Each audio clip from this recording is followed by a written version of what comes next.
transactions, data, etc., for my members of staff as well. But this is where the business messaging industry is a little bit different. So what types of company, John, if you could explain a bit of a structure on the business messaging world, what types of company are there that actually send out most of the business messages? Because it's easy to assume it would be the mobile operators getting involved, but it's something very different. No. So in the US market, we partner with a company called the Campaign Registry, which takes in thousands of companies every day. And they pass them to us, and we verify the identity of the company, that it legally exists in the country that it's from. We've received roughly 190 different countries that want to do SMS messaging in the US market. We can then go beyond the identity and do a behavioral background check to make sure that there's no history of consumer fraud or anything in the history of that company. And then once they pass, they get access, and their phone number is turned on to do messaging. And they submit campaigns of what types of messaging they're going to send. But what's interesting is, of the 3 million plus transactions that we've processed within our automated vetting platform, they are all kinds of companies. They're dental offices, they are real estate agents, they are banks, it's Uber, it's American Express, it's everything you can think of is registering to do A2P messaging. Now, a lot of it is confirming your haircut, or it's confirming your nail appointment, or it's confirming your doctor appointment, or it's resetting your password. But a lot of it is also marketing, and a lot of it is also, general communications between a business and their customers. And then you talked about the idea of people complaining, and you talked about the idea of bill collecting. One of the interesting things is, you really have to kind of close the life cycle, because vetting doesn't necessarily stop all the bad actors from getting in that are going to harm. But the fact is, we can tie the sending phone number to the business, and we can shut them down. And we can prevent them from coming back, because we know who they are. Even if they create a new company, we're going to figure out a relationship and prevent them from getting back in.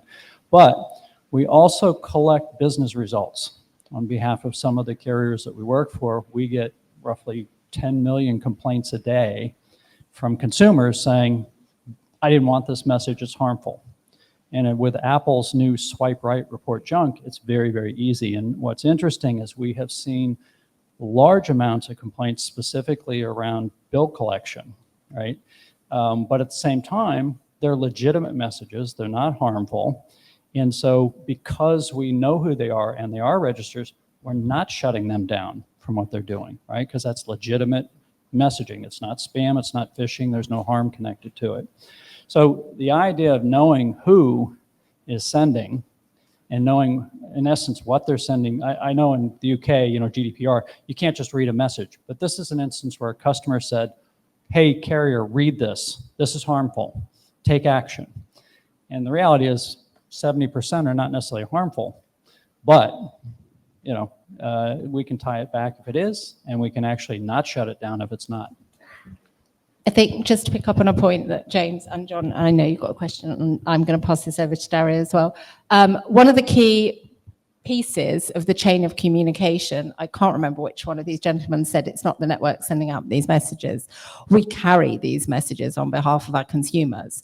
But at O2, we have a selection of what we call aggregators who connect directly to our network. And they facilitate the sending for enterprises and for what we call tier 2, so sort of wholesalers a bit further down the line. That's a really important point, because as it says up there, I sit in wholesale. So we have a limited number of companies that we connect to. These will be the companies that John deals with and the Campaign Registry deal with in the States as well. These are global organizations, and they really do ensure the security of messaging. They also work very closely with the MEF and the MEF registry to ensure that our brands are protected. And I think that's quite an important part of the flow here. So I can't sell, you 1,000 SMS. You would have to go through a partner. And the reason that we do that, we made a very clear decision to do that as a business at VMO2 to make it wholesale, because we think what we do the network bit pretty well. But there's other people out there that can offer the whole solution, whether you just require an API or whether you require a full CPaaS solution in order to do that. And If I could, you're opening up an interesting question. What is identity and what do we do? We'll come back to that. I think that's probably the next question. But I'm intrigued by the questions. I think it's lovely. Just some stats on what we identified, the business messaging, SMS and other channels that happen right now. The biggest one is one-time password, which you probably are using or you should be using it. The great powers of, oh, by the way, where's my password? Do not use an email account as much. That's one of the key rules that seems to appear. So about 30-40% of the traffic worldwide is about that type of thing. Then comes the notifications. You got something, I need, triggers, your delivery is coming, here it is, changing the address, confirm that you are here. The next one is customer service as well. And that shows the great level of what you get here, which is interactivity. It's on their phone, it's very portable, they use it a lot. The fourth is the marketing communications. So business messaging, SMS, has not been used as much as, but potentially because of the zero element of you need to know these customers already. Either because in US, in UK, there is a great requirement of you really need to have a valid reason for communicating to these. Even the users, they say you need to have a valid reason to send me an SMS. All the mind share, all of the positioning in the market is probably not done in SMS. You need to have done that in other channels. Here is other advertising and other channels are potentially much better than that. Can I add? So what's coming that's really gonna, so number one, all the stats say that messaging is the most likely to be opened by a consumer over calls and email. But what's coming with what we call RCS or our rich business messaging is the concept of a branded message. So the logo of the company that's contacting you is going to show up in the message, and branded calling is coming too. The call is going to show up. And so, what the world is moving to is verifying that that company is who they say they are. And as I mentioned, we use URLs as a part of that verification, and tax IDs and other things, but URLs are a big part of it for us. But then we have to verify rights to use the logo, and then we have to control the fact that only this number when it's texting or only this phone number when it's calling is going to have that logo attached to it. But the idea is it puts trust in the consumer, that they can trust who's contacting them is in fact the company that they know. It's my medical insurance company. It's my bank. And so this is going to really open up trust in the market as long as we have the controls in place to ensure it's working. Sorry. Perfect. Sorry to interrupt. I think this is just one perspective, and I'll just relate it to hosting. I think where this service is at its weakest is when it's a buy kind of message coming through on the phone. And I think where it's at its strongest is in retention. So if you view retention as a very important part of marketing, especially we operate in a super competitive niche, WordPress hosting, everybody's got that. So if customers see value in the message they're getting, so for instance, our system identifies a security vulnerability or some problem with the customer's website, and they get an SMS about that. And we ask them to please log in and check this issue. We flag there's a message there that has a lot of value, and it's a great part of retention, costs very little. It's a really good strategic kind of, philosophy, kind of strategic thing to do.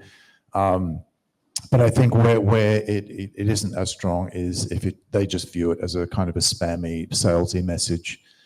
So I think, from a selling the service point of view, retention is a really important way to think of it.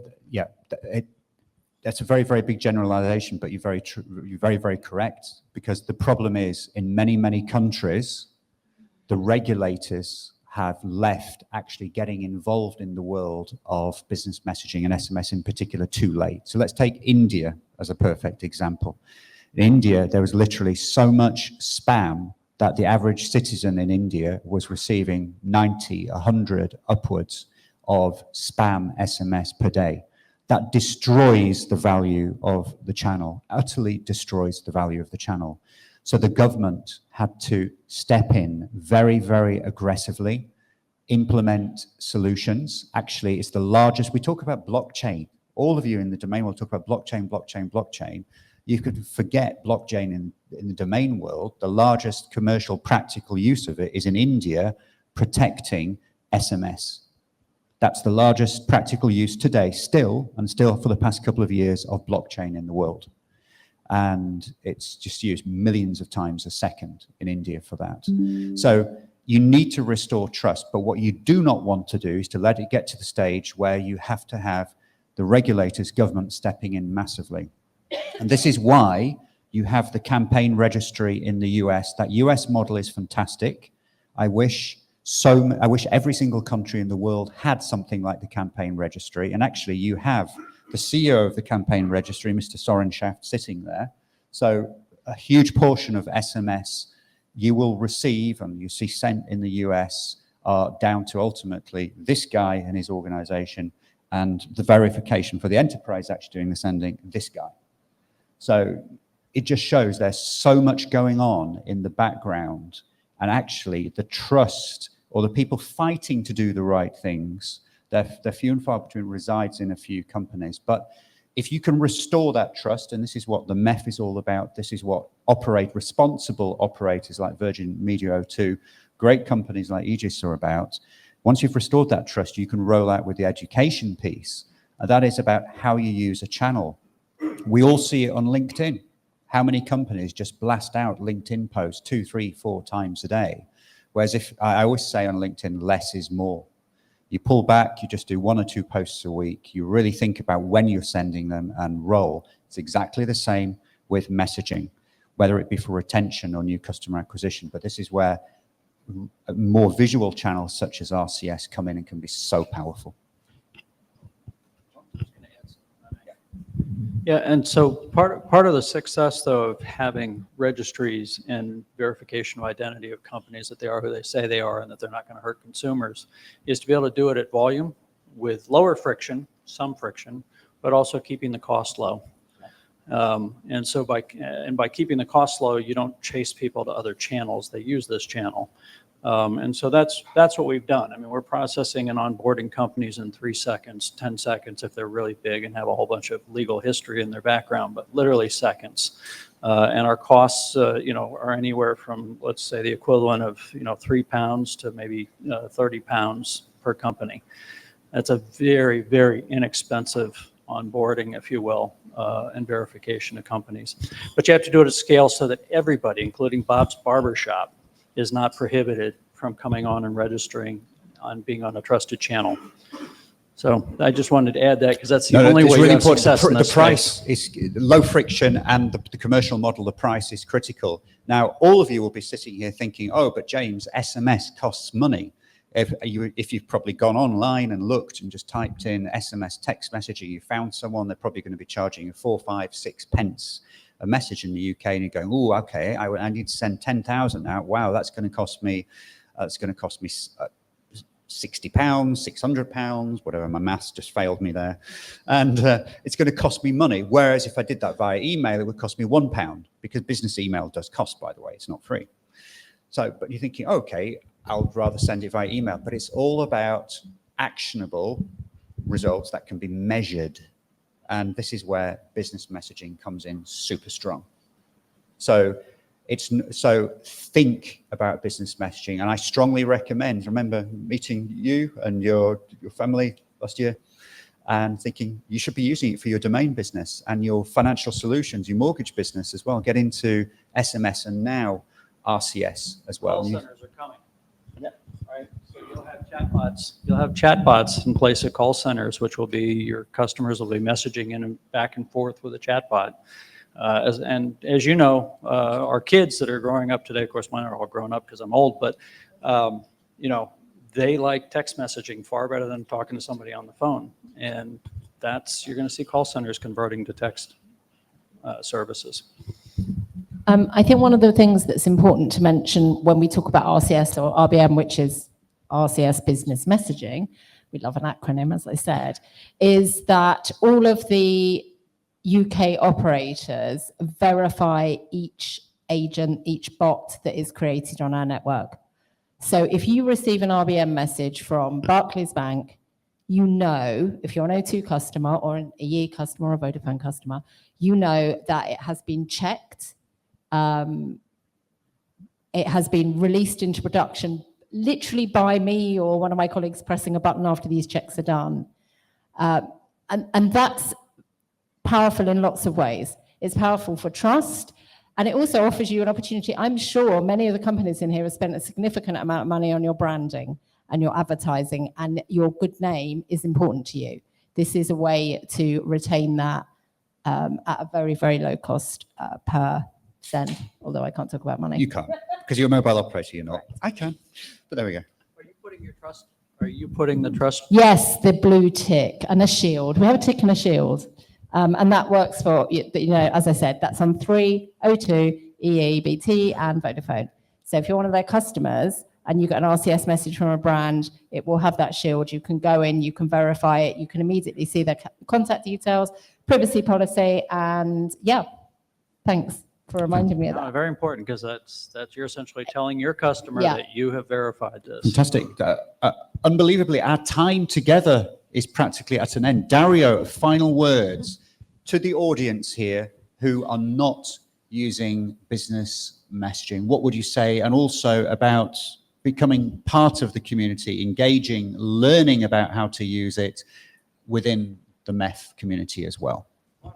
I think there's been a great job and already by everybody in selling the idea. And if you don't need to believe us. Go outside and see the volumes we were talking about and the amount of money that is spent. Pick your numbers from 30 to $60 billion is spent on SMS from business every year. So there are lots of companies believe in this and are doing it, and the ROI is there. So we need to sell you. I'll tell you, think the unthinkable, because I'm looking at you as a great opportunity. You are the masters of identity in the domain business. Your business is doing that. You provide identities. There is another business, which is the SMS one, much younger, which has got a challenge, and it's the identity challenge. I think that this is completely different in structure, in mechanics, and so on.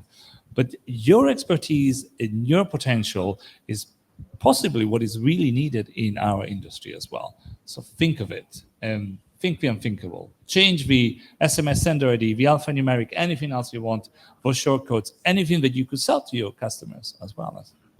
Fantastic. Thank you. Thank you, Dario, and thank you, everyone. Appreciate that. Any questions? I know we... Oh, Yes, we'll make quick pictures. And me, myself, I would say that, I don't know if you know or not, I own DN Forum and Icon domains. And once a week, we send out emails to 50,000 inboxes. And I am in talks with Intis Telecom on starting sending SMS newsletters to our industry.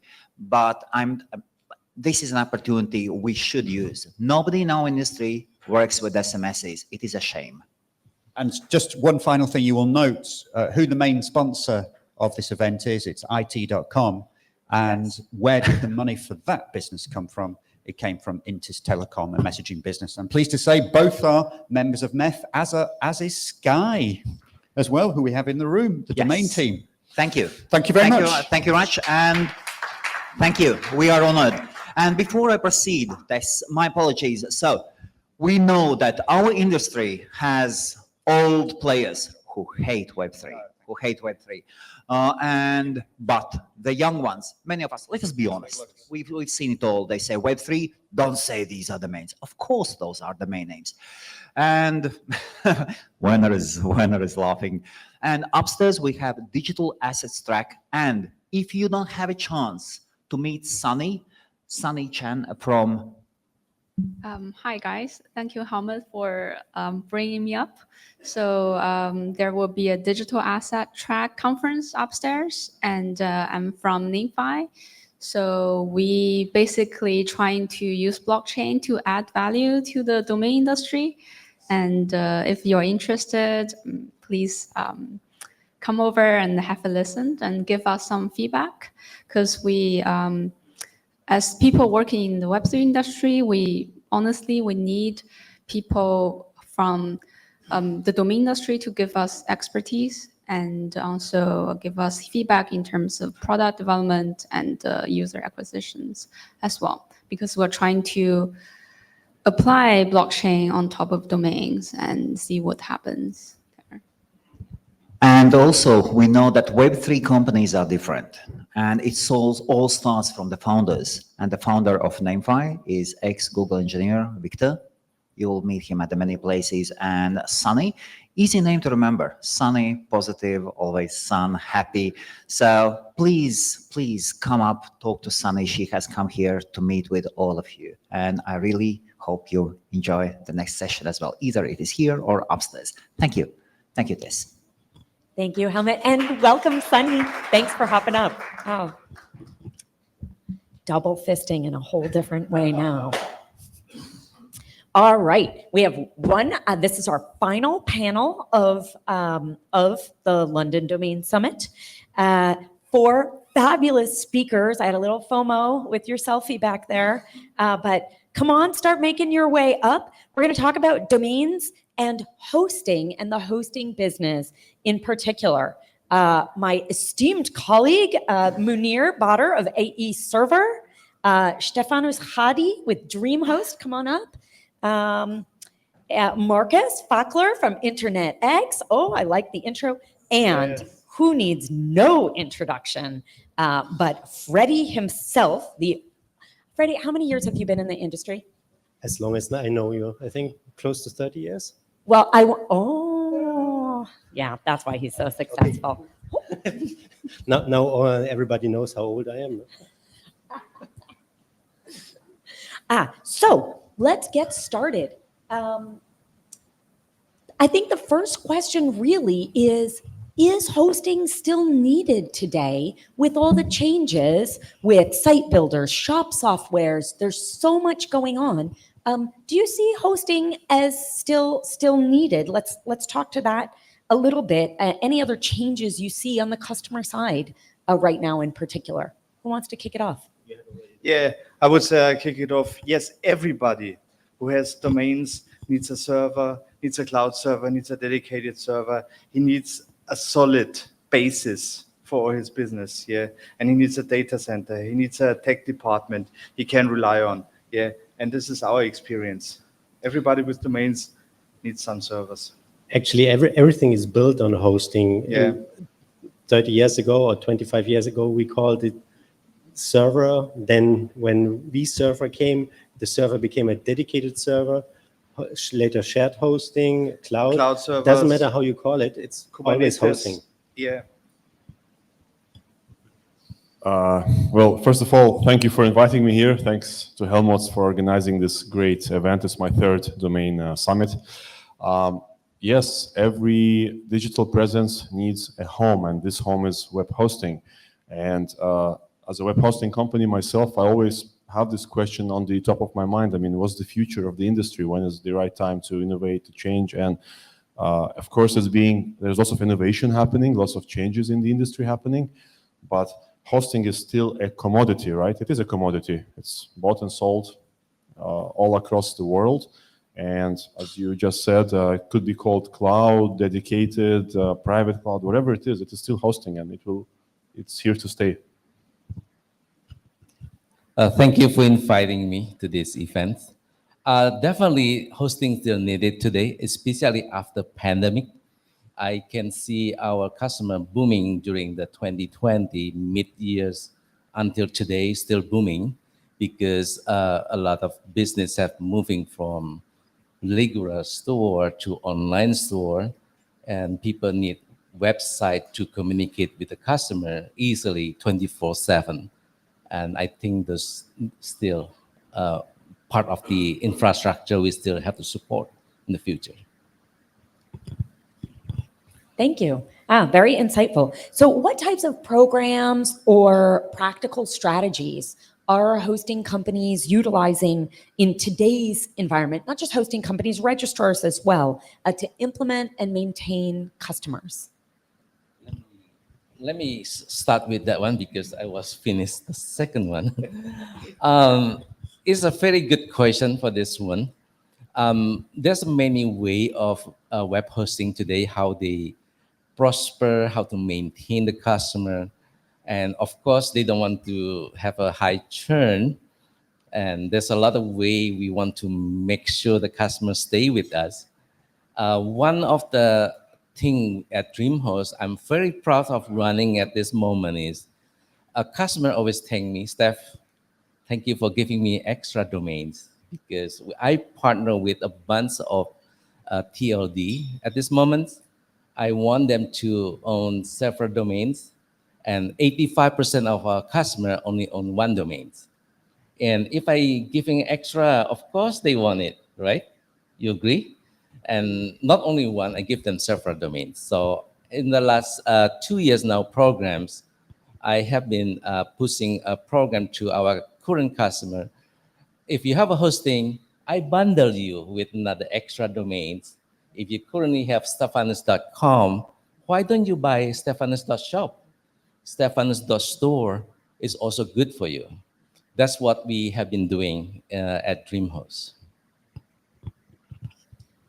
All right, so from our end, and I think the keyword that you said is churn, and we all don't like churn. And how do you avoid churn in the hosting industry? Is that you need to be proactive. You need to be sure that you offer all the latest and top services that are available. And you have to make your services very sticky. There are lots of things and tricks happening right now in the market. I mean, you could see with providers, large providers like Hostinger coming up. If you want to host with Hostinger, you have to transfer your domain names to Hostinger because they give you very cheap web hosting, and then they will monetize on the domain names. So it's other way around. I mean, usually would give free domains with hosting. Now it's a little bit different. So it's all about this innovation, which you have to basically keep your hand on the pulse. You have to identify what's working and what's not. And we as hosting companies, we have the gold mine, we have the data, we have the clients. Instead of focusing, everyone is too focused on acquiring new clients like ads, like Philippe today explained, Google Ads. It's a race to the bottom. But if you focus also on the existing clients and how do you monetize and increase the LTV from the existing clients, that's, I think, a good way to look at things and solve the challenge. Well, what helped me in the past is always to understand the client needs and give them new products that the client need. I always wanted to grow with the client. It's one strategy to onboard or keep on onboarding new clients, buying other hosting companies, but a significant amount of my growth came from growing clients. They started with simple hosting, upgraded to VPS, went then to a dedicated server or even a small infrastructure. So this was quite okay, but adding new products brings as well, of course, new problems. So you need different type of staff and knowledge. Yeah. And with Internet X, people want to have scalable solutions. They want to have more disks, they want to have more RAM, they want to have more backup, and they get everything. They want to have a DDoS mitigation solution, and we deliver everything.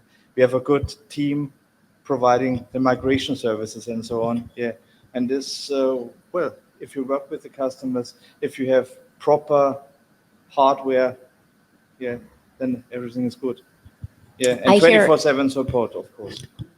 I hear from each one of you a lot of attention to your clients and understanding what you offer them, the focus on why, and I love your collaborative viewpoint of I grow with them. Did I hear you mention buying hosting companies? You buy them regularly, yes? Tell us a little more. I think Munir said it earlier, that hosting became a commodity product. You can buy it everywhere. It's on TV. It's online. Everywhere you can buy, or you are motivated to buy hosting or domain names. So to increase the growth, and actually spending less money is we acquired small and mid-sized hosting companies. Put them together. In the beginning, we kept the separate brands. I think in one moment in time, we had approximately 15 different brands. And then over the years, we consolidated them into 3 brands, until I sold everything. Any particular type that you buy? So small and medium size. How about type? Actually, we didn't care so much on the type of hosting company. We tried to stay away on companies with a lot of dedicated servers, yeah, because this requires always hands-on. In best case, it was almost drag and drop, migrating the clients to us, and the client had maybe downtime of a few minutes. So that, because we always did it in segments to avoid issues. Yeah, after a few years, it became a standard methodology. Impressive. So you did some rebrands. Namecheap, we all know, recently launched Spaceship, attracting a significant number of domains from other registrars. What are your thoughts on registrars rebranding or launching sister companies, which we've seen a good bit of lately? Munir, you want to go first? Well, I can also say from our experience, we have a sister brand, and we launched a sister brand many years ago. I mean, more than 10 years ago. And the reason we had a sister brand is that we had people who wouldn't really buy on our website for one or the other reasons. They would go back to Google, and Google is really the organic Google I'm talking about, SEO or Yahoo. I mean, Google is popular in Dubai, where we are based. Majority of our business comes from it. And they would not buy from one brand, but then they would go back to Google and go on to the next website. So if we are the second one in Google for UAE web hosting, they would go to the third one, and that's still the same client. For us, we know it because we have one unified live chat system. So we know that this client just chatted with us on one brand and now he's here. But then we have a slightly different offer or promotion on that website. And the chance to convert is much higher. So you basically have two chances to convince the client. Or if you have 3 sister brands or 4, then the chance increases. But then, like the example of Namecheap and Spaceship, I think they target 2 different types of audience. I mean, Namecheap sells everything, even Web3 domains. I mean, Spaceship is a bit young, modern for the new generation. So it's audience diversification. And they can afford it because they have so much data and knowledge and they can manage. But the challenge is it's not always easy to manage different brands because there will always be one main brand and all the other brands are like, just floating there on autopilot, which is not the best customer experience, in my opinion. Yes. Thank you. This is also a very good question. That's what I have been thinking for a long times now, whether we should have another brand or child's or sister company. The recent Namecheap have another company. Of course, they used to call Namecheap, but no longer cheap in that place. If you have a .com, it's $16 for renewal, and Spaceship was $9 renewal. So it's good for them to have a branding, not have a word cheap, because you cannot maintain the cheap word. And Spaceship is a very good name, and they have a lot of strategy behind it. If you're looking at the way VeriSign giving you rebate programs, if you hit certain percentage, I believe they're using those pricing strategy very neat, very nicely, because they're giving a current customer or new customer a special promo code. You only can transfer one or can transfer not more than one at certain price, because if you're working closely with VeriSign as a backend for .com, if you hit certain percentage, like 20% per quarter, you get a very good deal. A rebate like today at 20% at VeriSign giving you $1.92. That's why Spaceship can offer this price at very reasonable for new customer transfer to them. So they can gain, I think, 1 million name within the first year. So that's a good statistic to know. And whether we want to launch a new brand or not, that having a discussion inside. Thank you. I'm a strong supporter actually of rebranding or sister brands. Not only because I did it all the time, but it makes it so easy to try out marketing strategies. For a while, we were running in parallel, hosting core UK and hosting UK. And Hosting UK was always the smaller brand. We got the domain name for free during the grandfather process. And it was so easy to run tests or try out how clients react on price increase or new products. It made many things much more easier. And then talking about geography, what was mentioned before, Hosting Co UK would never work or never worked well in other countries. Some countries still do not understand the principle of third level domains. Hey, everybody wakes up, every morning somebody wakes up that never heard something from domain names. Huh? So yeah, that's why go always local and go by customer segments.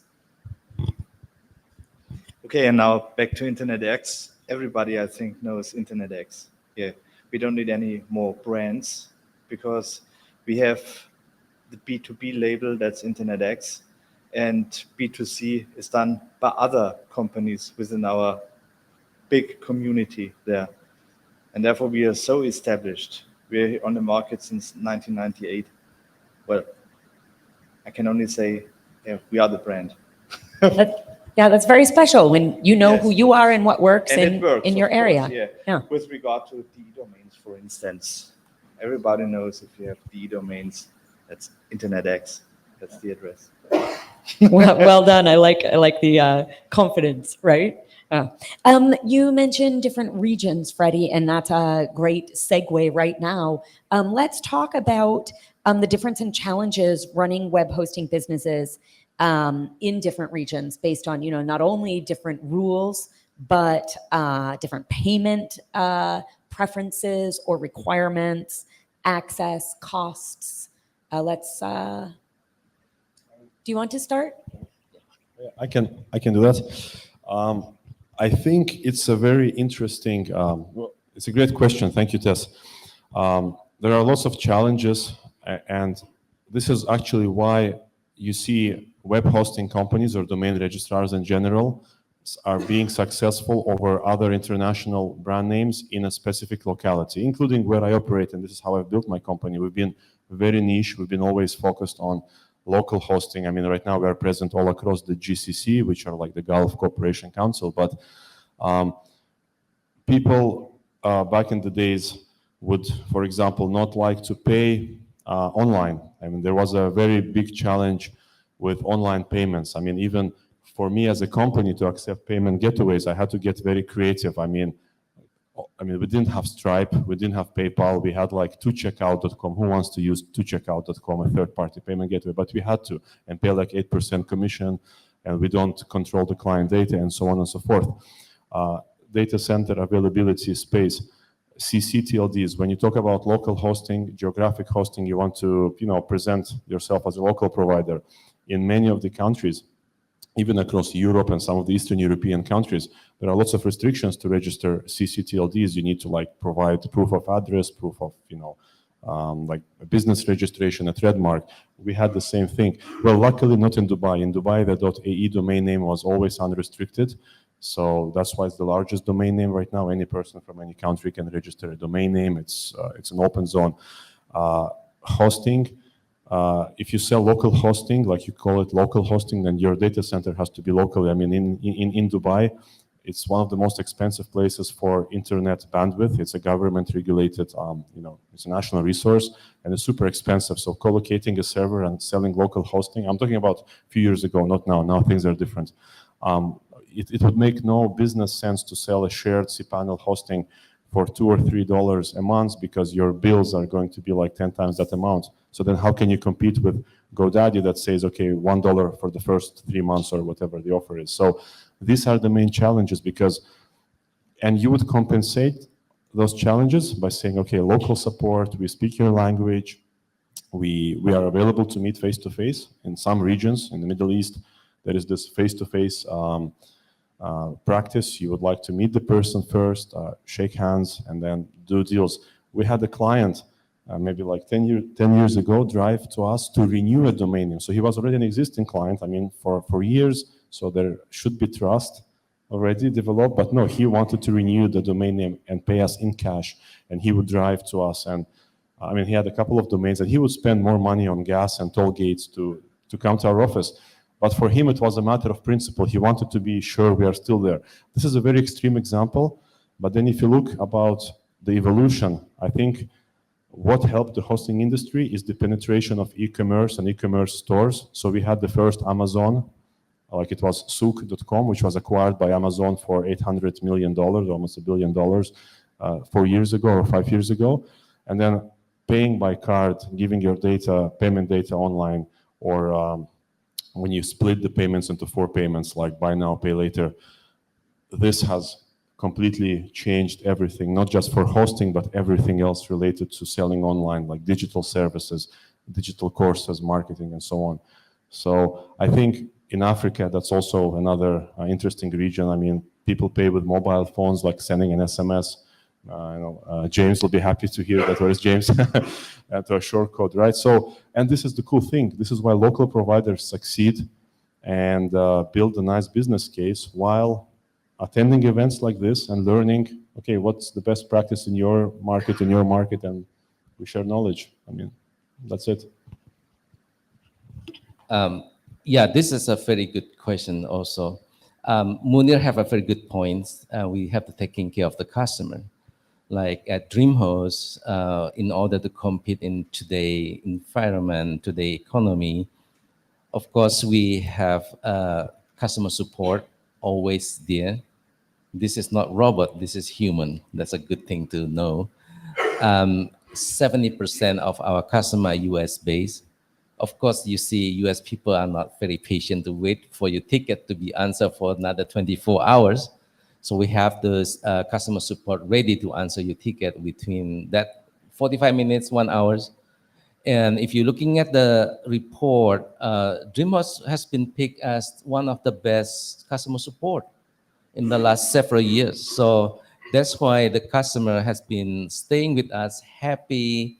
We even have a package called Happy Hosting. How cool is it?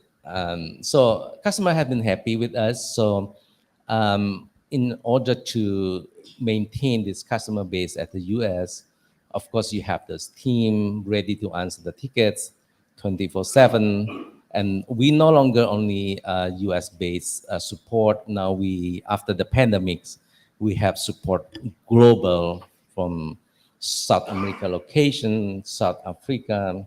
Even now we have Asian office for supporting those tickets. Thank you. Should I add something? Okay, I cannot disagree. It's coming from a country with 650,000 people living there, with 180 different nationalities. We need to adapt everything. So credit card works everywhere, yeah, offline and online. But in Europe, you have many little local solutions. In the Netherlands, for example, you have Ideal, which is they're super popular. It's a kind of instant bank wire that you cannot return. Then you have Klarna in Germany, which is very popular. Poland has as well something similar. So, but luckily, almost everything meanwhile is implemented in Stripe. Yeah, so it's easy to implement, but my strategy was always going local, doing something for the client that makes him more comfortable to use a payment method that he is used to. This actually increased conversion heavily. I've very little to no experience with Dubai, for example. Yeah, but I'm sure I'm sure you did a hard job in the past getting online payments. Yeah, so I mentioned about a creative method, but I didn't mention, I'll quickly highlight. I had set up a company in the US, like using Stripe Atlas. It's like, you know, most of you know, it's like it allows you to set up a company in Delaware, and then, but then the problem is, of course, you have to pay taxes there, and then, you know, basically segregate the expenses and so on and so forth. But hey, we got Stripe, and this is like, I don't know, 6, 7, 8 years ago. Yeah, now we have Stripe in Dubai for the past 5 years, and we actually migrated our data from that Stripe to this Stripe. But then, yeah, I would pay taxes in the US. I have no relationship to the US. Why? But because I needed Stripe badly, I knew, well, Apple Pay, how cool is having Apple Pay on your website, being like the only hosting company in the region. I mean, I think GoDaddy doesn't even have Apple Pay on their website. We do. It's super cool. So these are the things you would use and be creative to stand out. And I believe this is what entrepreneurship is about. It's about solving those problems and navigating, yeah. Clever, and I think you're always looking ahead, Munir. I admire that about you. Marcus, did you want to add? We had so many great points now from all the different speakers. I can only say you have to go with the customer. You have to see how people want to pay, and then you have to react. Yeah, and this is the point. 24/7, yeah, always customer oriented. And seeing what's coming, Yeah, of seeing course. what's changing. Yeah, it's a busy job that you all have to keep your eyes and ears out. Let's talk about exiting in general. As you know, some of you have built your companies, bought companies.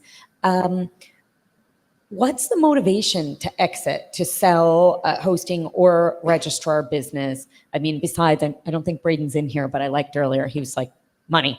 But besides money, what are the motivations to make that decision and go ahead with an exit? Thank you. Well, my decision last year to sell was kind of boring. It was more a shareholder decision. But what is maybe more interesting, what I saw over the years when I acquired other companies, very often it was because the business owner just wanted to retire, and the kids wanted to continue as sometimes a very super profitable business, which was easy to run. No, they wanted to do something else, being a cook or whatever, yeah. And which made me sometimes a little bit sad, because there were very, very little nice individual businesses, hosting companies run with a lot of blood and heart, yeah. But they all disappeared. I all assimilated them and gave it now up. Munir, is your son going to take over your business? So I can really relate to this. I mean, I've become, and my company has become very visible in the past few years, partially due to attending shows like this and meeting different people. And we do have buyers knocking on our doors from time to time, and it's interesting. I mean, I believe everything buys and sells for the right amount of money in general, not just hosting. And it's maybe a very personal decision. It's a strategic decision, what you want to do. As Freddie said, maybe you want to retire, spend more time with kids. But again, look, if you sell, you can always come back into the industry and do something else in the same field or no. I think it's very specific to, and in many companies nowadays, there are more than one owners, like more than one founders. And sometimes founders like have issues, and for them it's easier to exit and then start over again without the partner or with someone else. If it's a single, I mean, like I think DreamHost is like completely privately owned, and I was watching a couple of interviews online. There are lots of companies in the US, like huge companies, millions of domains under management, and they are owned by the same owner for the past 30 years. It's an amazing business. It's a recurring business. You just make money every year and you keep on adding. So why sell? It's personal. I mean, I don't know, maybe you can have more information. Thank you, Munir. That's a very good question, and you point a very good point to us. DreamHost is a employee-owned company, so that's we are a small part of that big chunk of money. But I don't own the company, but we have a founder. They have been there since 1997. So this year going to be celebrating 27 years. We haven't sold to anybody. We are one of the largest independent hosting company in the US today. And I don't believe we are currently in talk with anyone to sell it out, but I don't know. Maybe the Apple management may have clue. I don't know. But definitely we are happy running the business, and we have been maintain a very strong customer base, and we have currently 1.5 million websites, about 400,000 customers. I don't see we are going to sell it at this moment. I'm not even cash it out unless everybody want to retire tomorrow, and then we just cash it out. And you can ask one of my colleagues here too from DreamHost.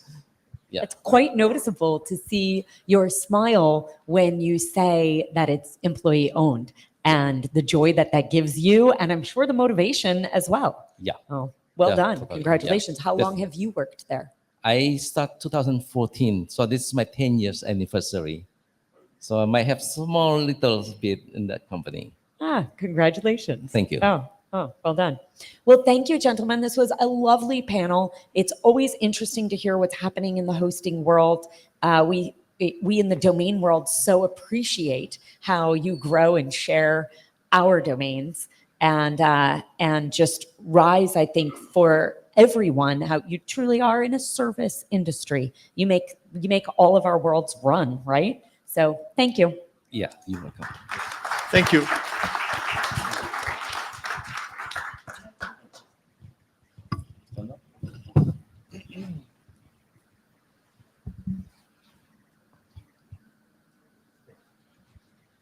Anyone willing to take a chair off? Please? Yes, please. Now the mic. Our next speaker, I am really delighted to introduce. I met him last year in this very room. Thank you, Munir. And he's authored a book in the past year, been quite busy. He will be presenting a scientific approach to domain names and brand protection. Mr. David Barrett from Staubs. Welcome, David.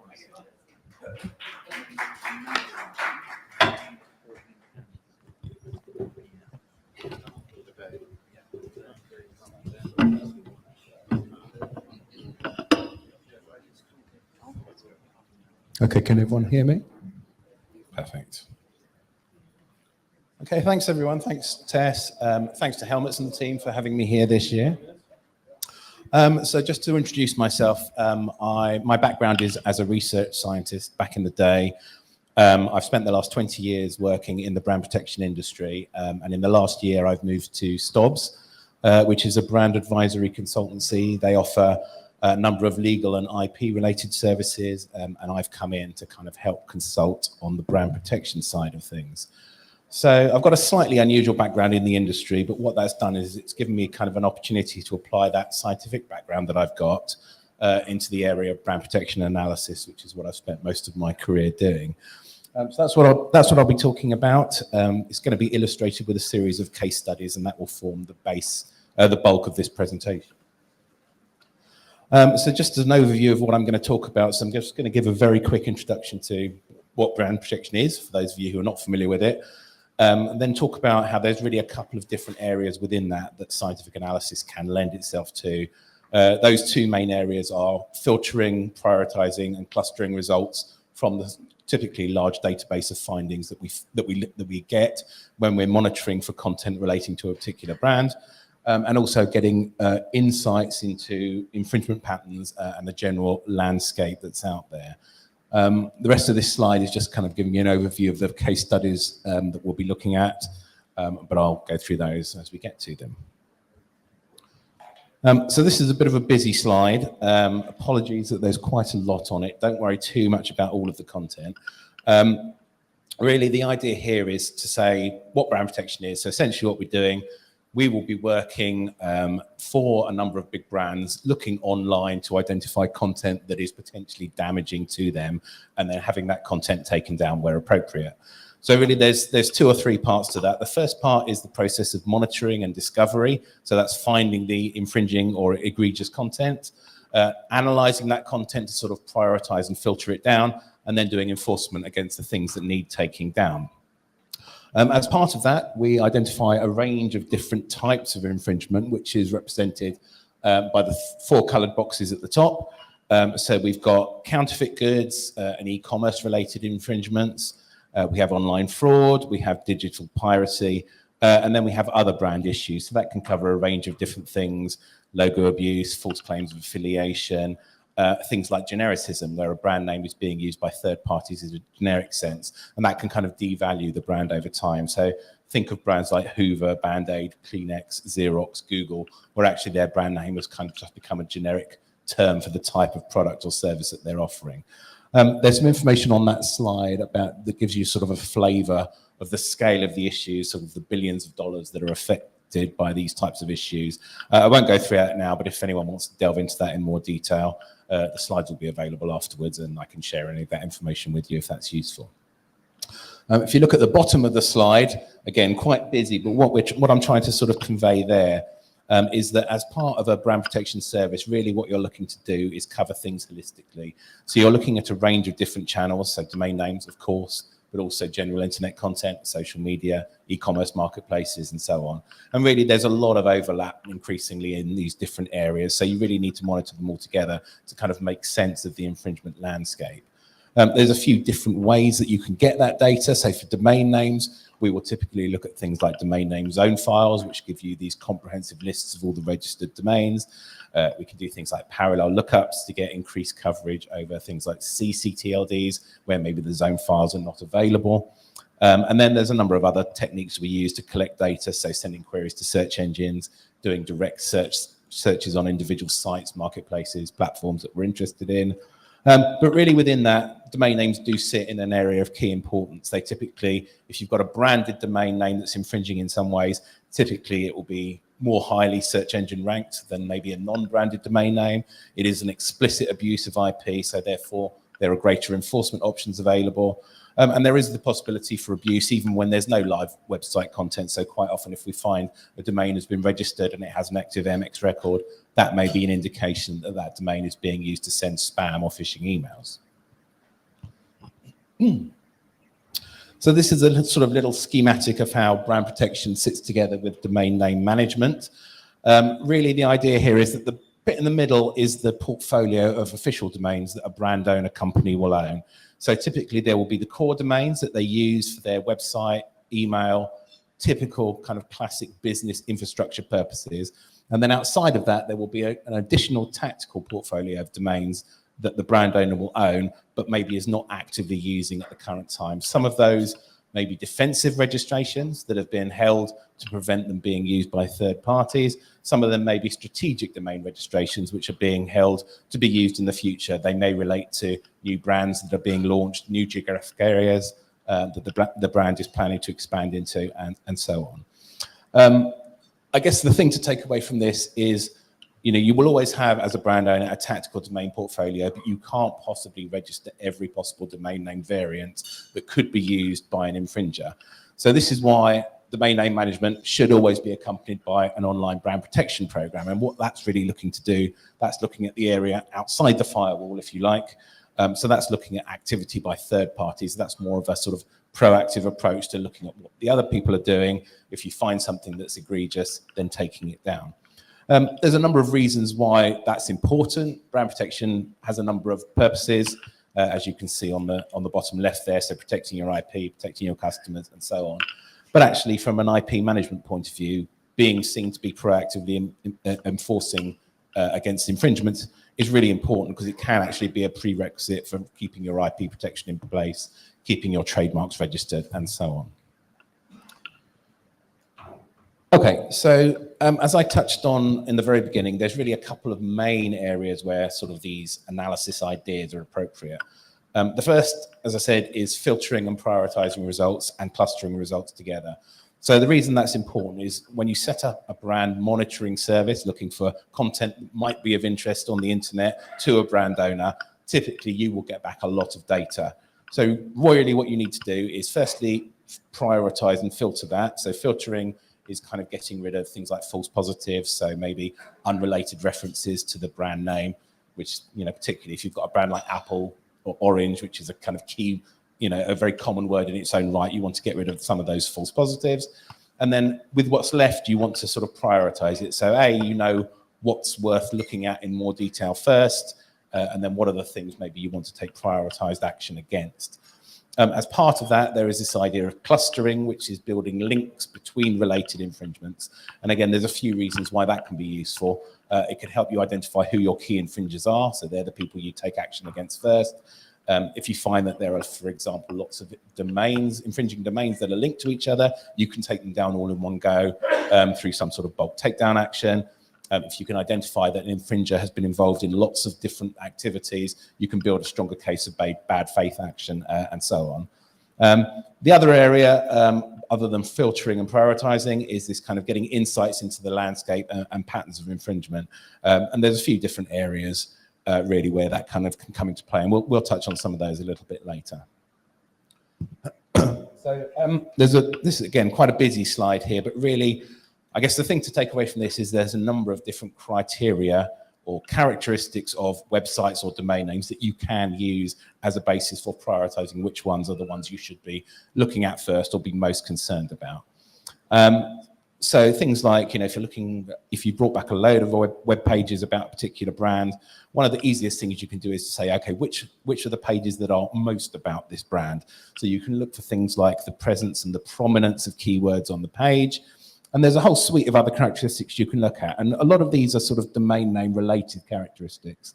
And where they're particularly kind of a special case, if you like, is some of those can be used even if there's not yet any live website content present. So some of the characteristics of a domain name in itself will give you some sort of guidance as to how likely that domain name may be to be used for nefarious purposes in the future. So again, I'll just run through a few of them there.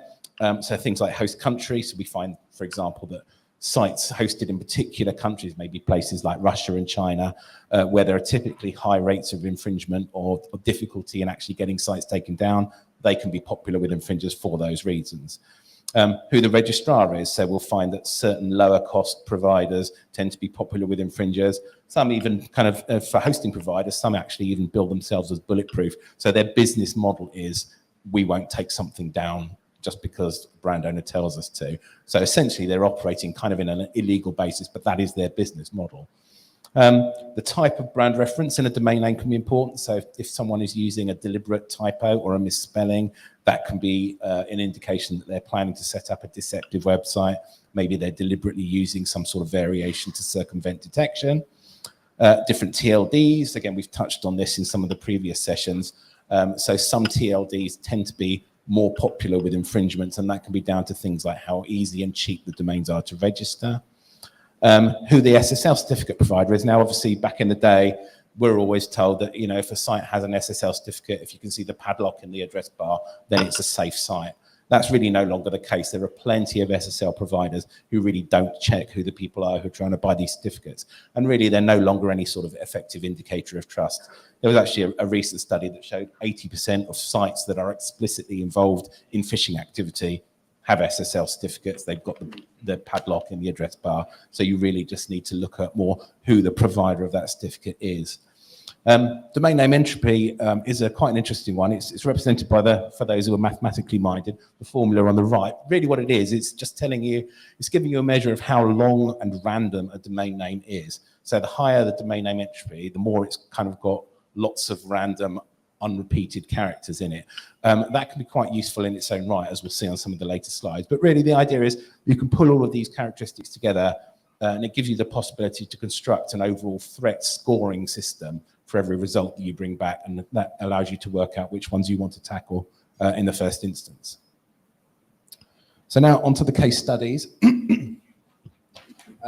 So this is the only case study I'm going to talk about that kind of illustrates the use of sort of filtering techniques. So this was really a kind of proof of concept, if you like. What we did was we ran some general searches for Gucci, just as the brand name, almost just like plugged it into Google and see what comes back, plus a few product and e-commerce related keywords. So things like buy, sale, cheap.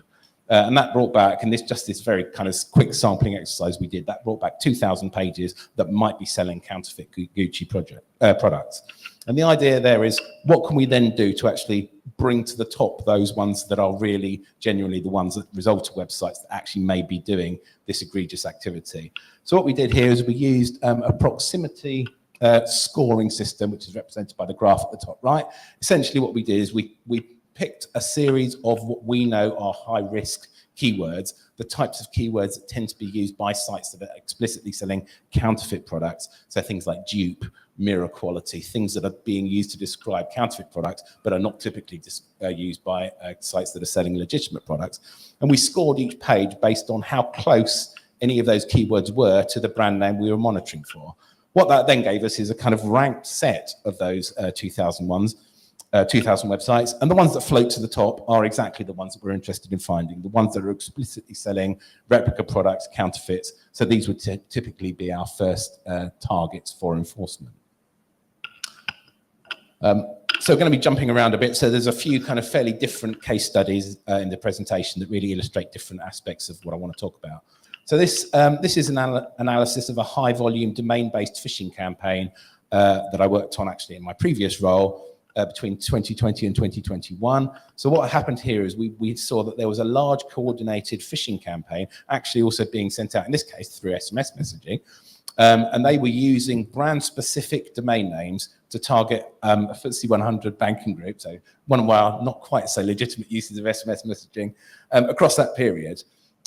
We were able to establish that it was all really part of a single attack by the fact that the domain names that were being used had a number of similarities between them. So this is kind of an illustration of the clustering idea I was talking about. So they had similarities in things like registration dates, keyword patterns, URL structure, and so on. What we were able to do when we kind of looked at the data, we were able to sort of see subjectively that, the first of the two brands that was targeted in a period over a couple of months, and then that died off, and then the second brand within the group was targeted. And actually what we're doing here, what we were then able to do is plot the daily numbers of domain registrations mentioning those two brands.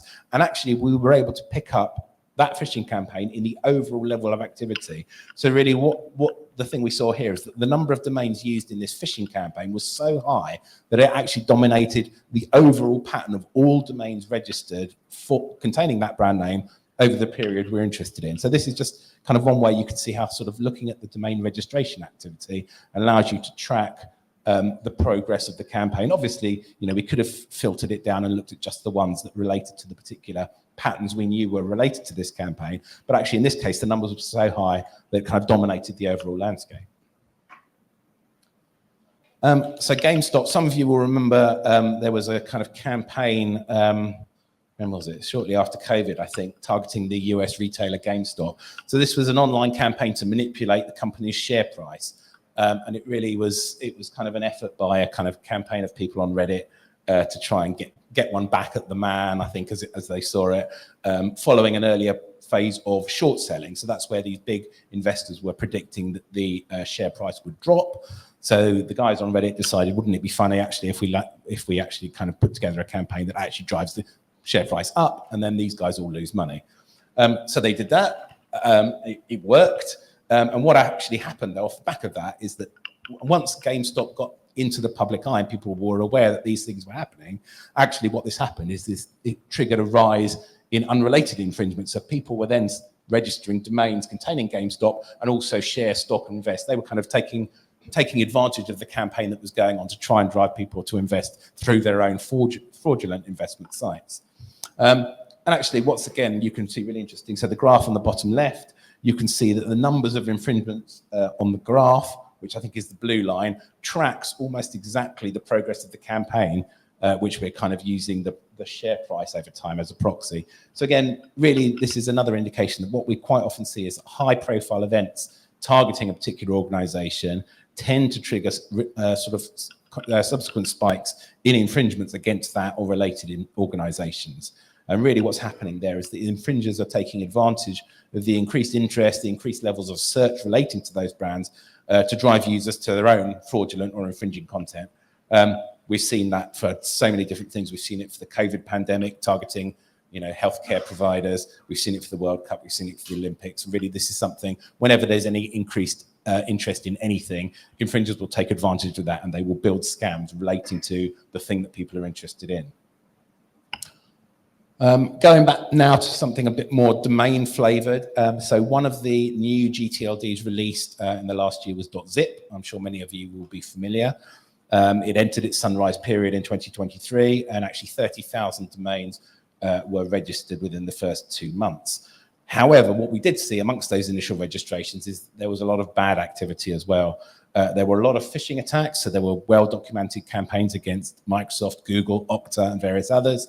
And actually, several hundred of the domains that were registered in the first few weeks also contained high-risk phishing or malware-related keywords, so things like update, install, download, invoice, and so on. So what was happening here? Really what was happening is that .zip was, you might argue, a pretty poorly thought-out choice for a new GTLD extension, simply because it provides the potential for confusion with file names. And a lot of infringers and kind of online criminals kind of latched onto this and thought, actually, if we register a carefully selected domain name, because of the way browsers will handle things like file name requests and things, actually, it was a really great way of the fraudsters collecting information. So you might imagine, for example, if you register something like com.zip, someone on there who's trying to query, run a network query for something like a file name .com that's been zipped. Actually, if your browser doesn't quite handle that correctly, actually can drive that user's traffic to com.zip and they can harvest information that way. It's a little bit complicated, but hopefully it kind of gives you the idea. What we actually did see is that people had absolutely latched onto this, and we can see that the initial batch of registrations included all of those file name extensions as SLDs, second level domain names. So people were registering things like doc.zip, html.zip, all of these ways of kind of collecting traffic that way. Sorry, I said com earlier, I meant file name extension, not a domain name extension. What were those domains being used for? Well, a lot of them were being used to distribute malicious content. Going back to the thing I mentioned earlier about domain name entropy, actually, so this is two plots here. So the blue kind of distribution here is the domain name entropy of just a sort of set of randomly registered domain names. So that's just 1 day's worth of .com registrations. The red distribution is the .zip file dataset, website dataset, and you can see that they are much, much higher entropy domain names. What that means is that actually the .zip registrations contain a lot of domain names like this one, these very, very long strings .zip. That's actually the highest entropy domain in the dataset, but we saw a lot of these kind of long random strings being registered as domain names. And that's something that we do typically see when people are using automated registrations to be used for malicious activity. So that's why it's kind of quite a useful proxy for sort of malicious activity. This is a really interesting case study just because I think the amount of information that we were able to pull out of it was quite striking to me. So this was a series of fraudulent e-commerce websites, so basically selling counterfeits. It was a single coordinated campaign and they were targeting loads and loads of different brands. So here's just four examples within the data set targeting 4 well-known brands, all counterfeit, all fraudulent. We know that they were linked to each other because they used similar site templates, similar characteristics and so on. Actually, this was part of a case that at Stobbs we worked on a referral to UK law enforcement to have these sites taken down. And as part of that, they kind of wanted us to do a bit of a deep dive into sort of what was going on within this data set and how much money these fraudsters were potentially making. As part of that, we looked at this site. So what happened is that when somebody, a victim, tried to make a purchase from one of these fraudulent sites, they were then sent an email containing a link to a scam tracking site, basically saying they needed to make a payment to process the delivery of their item. Obviously just a scam, no items being sent. This was just kind of a phishing exercise. What was really interesting in this is that the emails that the victims were sent contained a tracking number. The tracking number appeared in the URL of the page on the fraudulent site that they were sent to, and that page was personalized to them. So obviously the fraudsters knew who they were because they'd replied to an email. So, the website says, hello, Rowan, you need to pay us $50 to get your item delivered. So what we're actually able to do is we're able to loop through all of the pages on this site just by varying that ID number and to see how many active pages had been used and how much money was being requested on each one. This is a heat map of what that looked like. Again, don't worry too much. So what we did is we realized that there had been a block of about 1.4 million different pages being used on that site. Each of these rectangular panels is 100,000 of those pages. And then within each of those, we looked at the blocks of 50 pages, which are the little squares, and we've color-coded that as to how many of those 50 pages were being actively used. So really, again, the thing to take away is that this is not a uniform distribution, it's quite patchy. So actually the method of use of the site was changing over time. The blocks were being more intensively used at the beginning, which is why you've got the dark colors there, and less intensively used at the end. The really interesting bit is this one. So sort of because everything was dated as well, we were able to sort of look at the trends over time. So the left-hand graph is showing the daily numbers of active pages that have been used as part of this scam. And the right-hand graph is showing the mean payment requested per page. Again, the thing to take away from this is that out of that block of 1.4 million pages that could have been used, about 900,000 of them had been actively used, with a mean requested payment on each page of about $85. So what that tells us is that over the period of operation of this site, which was about 2 years, this site had attempted to steal something like $77 million. Now, obviously, we don't know how much of that was successful, but if we assume that maybe somewhere between 0.1% and 1% of the victims actually did make a payment, you know, it's quite possible that this single site during the period of this operation may have netted between somewhere like $77,000 and $770,000. You can do a bit more sort of deep diving into it. So each page on that website also gave a contact email address. So we were able to map the different contact email addresses that were used and when and how often they were used over time for the 2-year period. So again, that was all part of the information that we're able to pass on to law enforcement. Just kind of quickly stepping through some of the others. So this one is looking at the relationship between brand prominence and brand value. So we mentioned earlier that brand prominence is something that we can measure for any page we bring back, how many mentions of the brand, how prominent they are. As part of one of our landscape analysis, what we're interested in doing is, well, how related is brand prominence to brand value? So brand value is something that many companies will publish information on. This is actually from a company called Kantar, a business consultancy, who kind of quantify what a brand is worth. And really, as I say, what we're interested in doing is we collected a series of web pages that were generally related to talking about business, talking about different companies. And so I sort of saw on that, which companies tend to get mentioned most often? Is it the brands that are most valuable? Now, what you can see is, so these two graphs are sort of showing the same thing. The bottom right one is just a zoom in of the top left one. What you can see is there is a very sort of weak correlation between the two. In general, the more prominent brands tend to be the more valuable brands, but there are some sort of exceptions. And you know, this tells you a little bit about how the brands are being represented online. So the ones at the bottom right, so let me get this right. So these are the ones that are disproportionately more prominent than you would expect by virtue of their brand value. They tend to be dominated by the media and entertainment brands. So that will be things like the social media, the search companies, the technology brands. And that's probably just reflective of just how ubiquitous these brands generally are online, and the fact that we were explicitly looking for pages relating to business. So these companies that offer business services tend to be more sort of commonly mentioned. The ones at the top left, so the ones that are less prominent, tended to be the luxury brands. So really what that tells us is that that's probably reflective of the fact that they have high brand values generally, but also they're less reliant on things like search engine optimization. They don't need to sort of be all over the internet to get people to go to their websites. They get their business through kind of word of mouth. Domain landscape analysis. Sorry, I'm aware of time, so I'll try and trot through these pretty quickly because we've still got a few left. So this was looking at the proportion of domains across a series of domain name extensions and of different domain name lengths which are registered versus accessible. Again, I won't go through all the detail now, but the thing to say, and it won't surprise anyone, is that short domain names across common domain name extensions, there's almost none left. So they're almost all 234.com domains are already registered.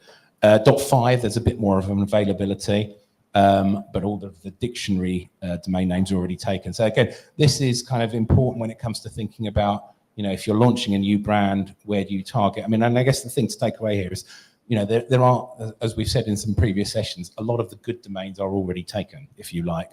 So as a brand owner looking to launch a new brand, what do you do? Do you pick a longer or novel or more unusual brand name, or do you move towards some of the other TLDs we've talking about? So some of the repurposed TLDs, .ai, .io that we've been mentioning in previous sessions.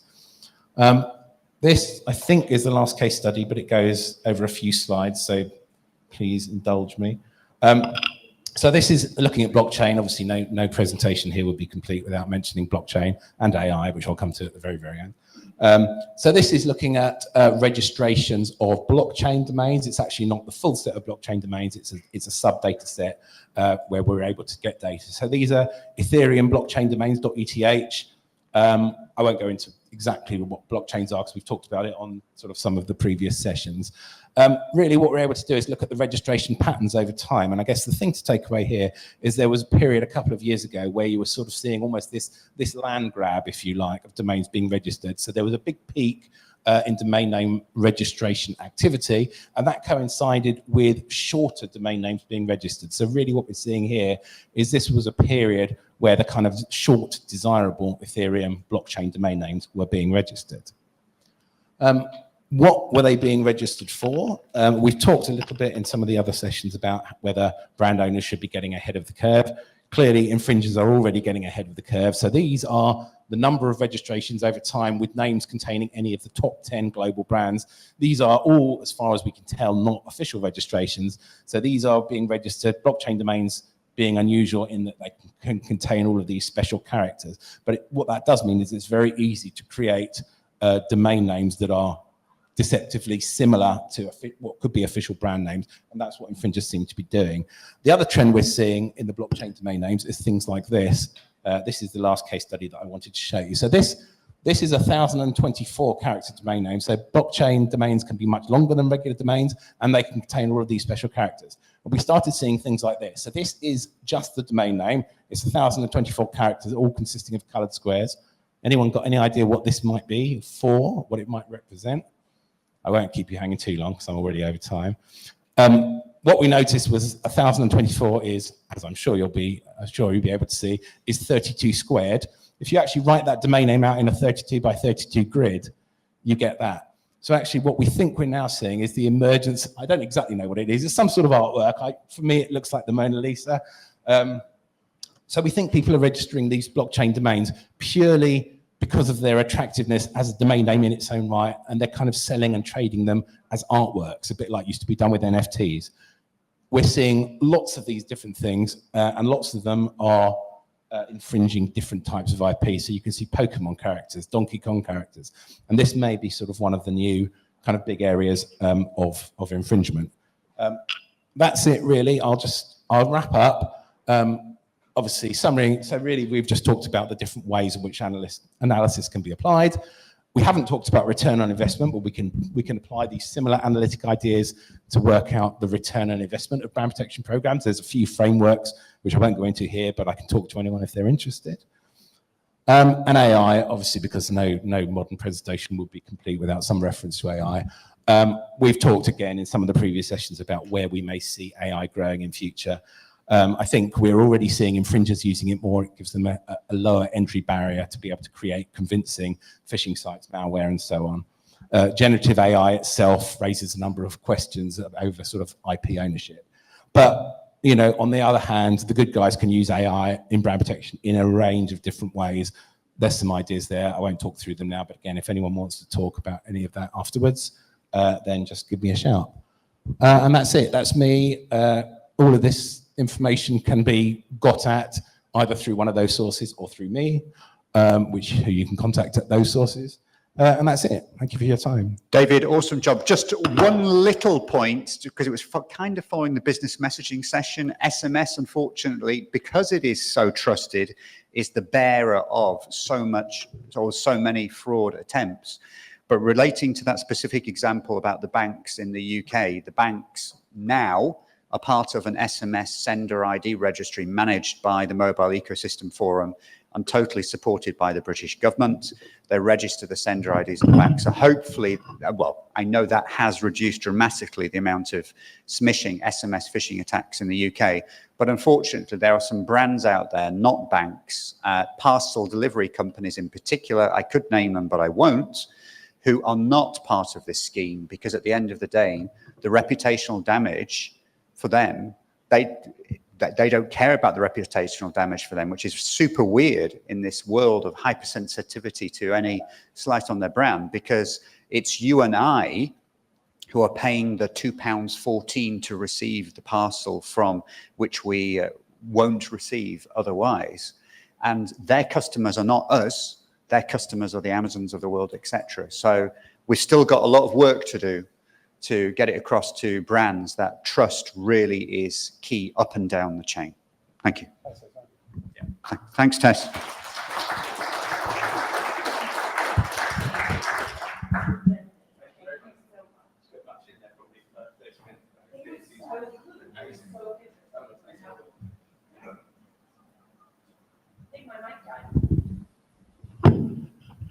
So next up, we have Kaylin. You want to hop up? Kaylin Karahayoff?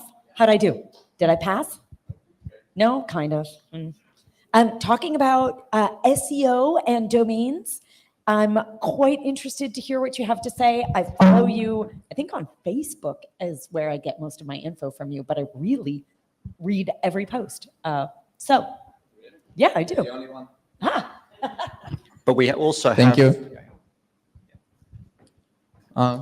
Presentation or will be this? Is it a presentation or a panel? No, the presentation. I don't know. I will call Helmut. He said You're panel joining with as well, Freddie. Yeah. I was not aware. Of what? This is a panel? Yeah, it's meant, because it was meant to be your other speaker couldn't make it, so therefore you have a replacement in the figure. Okay. I'm just working, piecing this out together now, in the figure of this fine gentleman. Welcome. You are? Still Freddie. Freddie. You're Freddie from Namespace. Fantastic. We'll help you. Okay. Oh.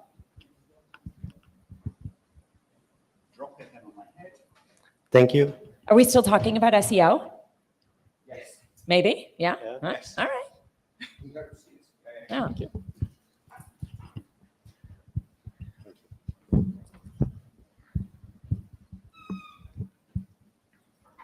So, hey, how are you? Good. What are we going to talk about? You're much more successful SEO than I am, but No, people know you as a domainer, I don't but believe you. me as an SEO, which is a total mix-up, you know. Yeah. No, yeah, you start.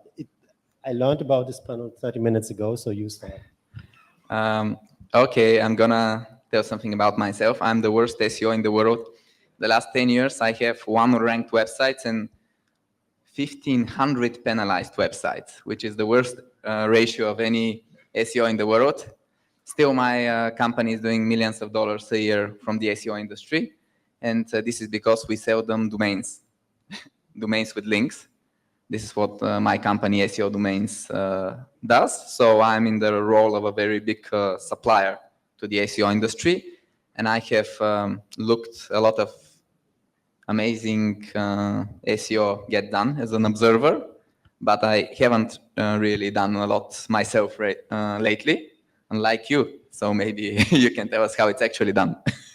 Okay, I can say that I'm buying from him backlinks, so and they work. Just to give you a little pitch, yeah, maybe a little story how I came to SEO, because I never cared so much about SEO. I always relied on type in traffic while I was a domainer, and then I think it was 2009, 2010 when suddenly Google started removing domain names from the index, parked domain names from the index, and revenue went down. So we learned that we need to build out domain names, and what I did then, I built with colleagues a blog network of a couple thousand domain names, which was never discovered. It was running over many, many years safe. It was on WordPress, but we made the website static. and it was safe.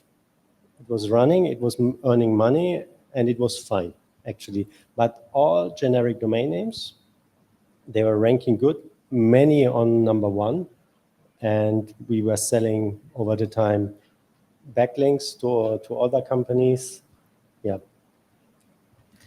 Selling backlinks, if you don't know, is the best business out there. I have tried everything in the in the digital space, and selling backlinks has the highest return on investment of anything you can do. No one does it because it's only boring and annoying stuff, but not a real challenge, but it's very profitable. Okay, a quick question. How do you scale this? Because one of my problems running more than two, I think it was 2,500 blocks. How do you build in or place these backlinks?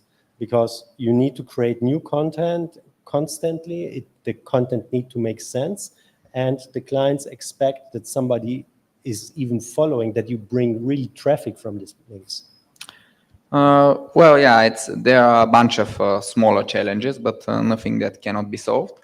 Now it's the best time to build a PBN because Whois is now private after GDPR. Before Whois was actually diversifying, Whois was pretty hard.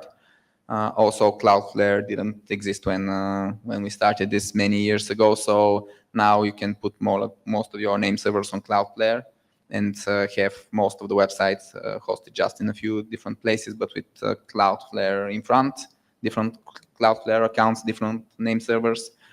And yes, the biggest challenge is showing that you have some organic traffic, which is actually a myth. I mean, links help even if the websites are very small blocks and don't have rankings themselves, they still help.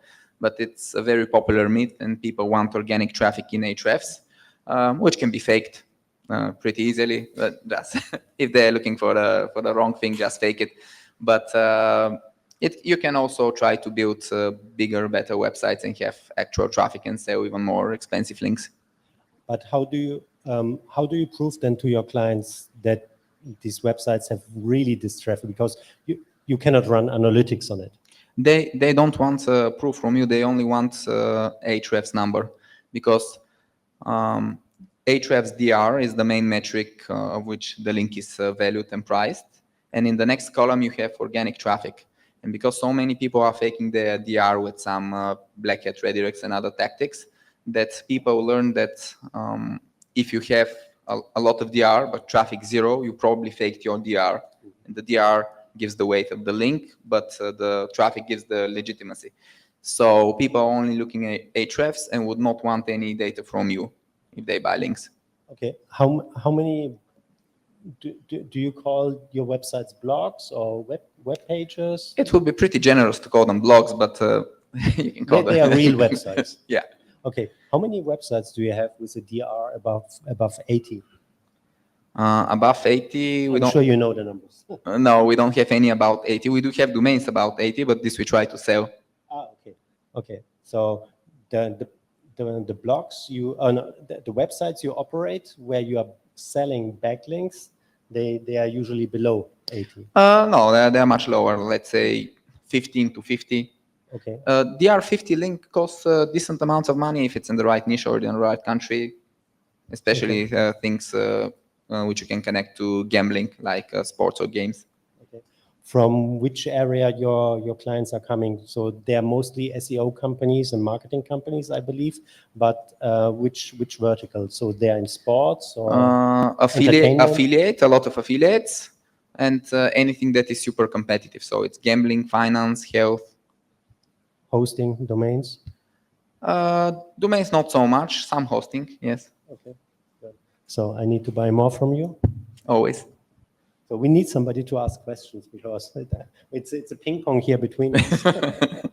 Not that it's not fun, but... but we talk every day. Not every day, but quite often. Have we got any questions about the world of SEO? We do. Oh, yeah. Yeah, See, but it would probably hurt you. That's not a good move. Come on up. Thank you for meeting me halfway. I will share my French accent because it's very British here. So one question, please. You said that traffic is a myth. You don't need to have traffic to sell link juice, or do you? Because at the moment, France is a very big market for buying and selling links. And when the website has traffic, the link costs 5 times more. Does it make any sense, or it's a myth, as you said, if I understood well? It's a myth. The myth is that if it doesn't have traffic, it has no value. This is completely false. We have tested it with only a bunch of links with 0 traffic, and they definitely move the needle. So this is definitely a myth, and it's false. What is harder to evaluate, because it depends on the market, the niche, is how much the traffic helps the link value. But I would say it's definitely much less than the price increase. If it's 5 times more expensive a link with traffic, it will probably give not 500% up, but something like 50% up or double, but it won't be 5 times. No way. If the domain name with the traffic or the link with the traffic is 5 times more expensive, then this is the real price, and the other one without traffic is just fake and waste of money, from my point of view. Okay, very good question. Anyone else? Hi. What are the red flags that we should not look when you are looking for SEO domains, like spam score or anything else? Sorry, I didn't hear the complete question. What are the things that we should be careful, look for it when we are searching for like SEO domains? For SEO what? Yeah, SEO domains, when we are looking like in expired domains and... for domains. Yeah. Well, there are on-page and off-page red flags. The off-page red flag is bad links on natural links, anchors like saturated anchors like online casino, buy Viagra, and all of those. There are a lot of links that are unnatural and harmful. There are some links that are unnatural and harmless, like directories and stuff like this. They are directories adding your website, but these don't cause any harm. But if there was an SEO at the old website behind it, and they did very aggressive SEO, and then the domain got penalized, this is really bad.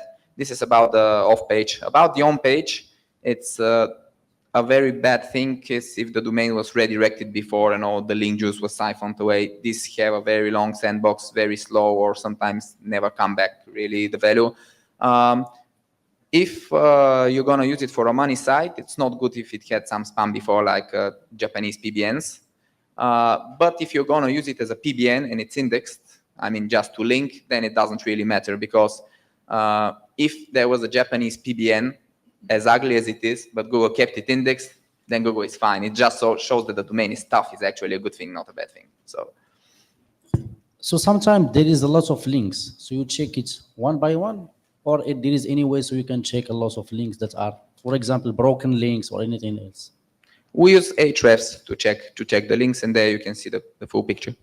I think if you inspect the 10, 15 strongest backlinks, then you cover already 80% of the problem.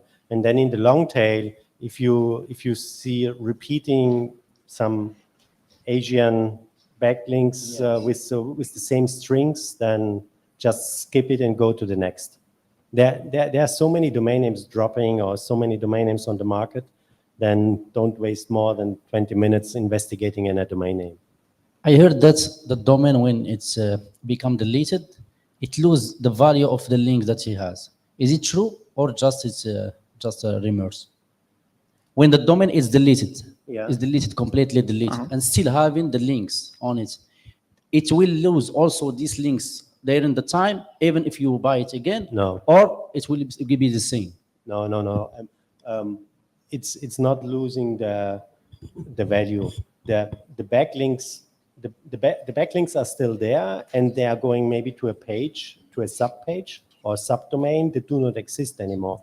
But you can simply go to archive.org, check what was before on the website, and then maybe rebuild the website, and it's still there.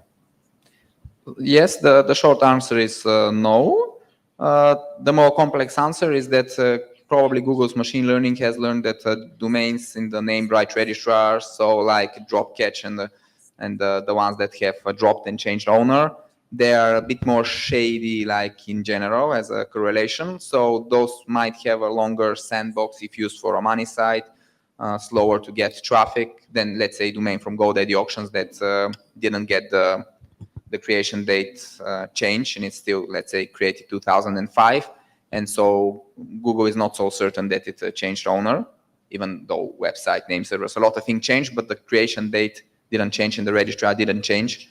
So tests have shown that domain from GoDaddy auctions named undropped domains are a bit faster to start than drop catch snap names drop domains.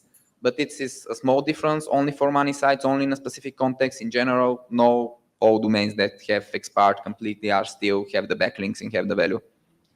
You have to diversify between comms and CCTLDs. There are different metrics which might apply, and as well how long the website was offline. If it really goes into a sandbox, then it maybe takes 3 months, or maybe it never comes back. But I heard about domain names that never came back, but it never happened to me. 3 months, 4 months was the maximum, until it's back. And it's actually then your job to bring the domain name back. Your job means you generate additional content, new content, make it useful. And if a domain name is useful, then it will attract even new backlinks. Content doesn't mean it's necessary text. And the myth about 1,000 words, no, it can be a calculator for loans. It can be a video. This is as well content, and that's quite often what people forget about. Thank you. Very nice questions, Ayub, Arab Domain Academy. Anyone else? Any more takers? No? Okay, we have time for one more question. Do you advise to buy links or create PBNs and build your own links? For a very long-term strategy, in a niche where people are not so keen on selling links like casino, PBNs are by far the best option. But if you're doing something more seasonal or more short-term, then you can just buy the links and save you the effort of building all those websites. But still, PBNs are now much easier to build because there are so many tools, platforms, AI-generated content. So it should be the golden age of PBNs really now. Thank you very much. Another very good question. I agree with you, but when recommending this, we should always keep in mind who is taking care of this in future. You set up now 10 pages, 20 pages. You need to renew them. You need to maintain them. You need to update WordPress, or at least make it static. So it's maybe a pain in the ass on long term. And then maybe you plan, or the client, if you do it for a client, the client is planning an exit. Under some circumstances, he needs to disclose where the traffic is coming from or how he's generating his clients. And the buyer might identify this as a negative source. Sometimes PBNs still are not accepted in the SEO world. Yes, for no good reason, because actually the good PBN is one of the safest links you can get, because these are one of the few links that you can actually remove. Because let's say you buy guest posts aggressively and you get penalized, try removing those guest posts bought for one-time payment. No one is going to bother even answering your emails. So with PBNs you can remove, you can change the anchor text if you get oversaturated. You keep all the control. So. Okay, thank you. Colin, Freddie, thank you so much. That concludes the session. Much appreciated. Round of applause, please. If you just stay on stage, grab a picture, both of you. Thank you. This was fabulous. Freddie, thank you for jumping in. Oh, if anyone is willing to remove the 2 chairs, that would be lovely. He does it all. What a talented gentleman. Thank you. Thank you very much, both of you.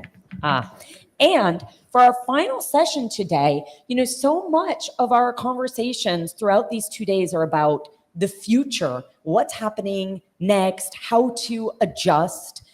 So we have quite the interesting speech prepared.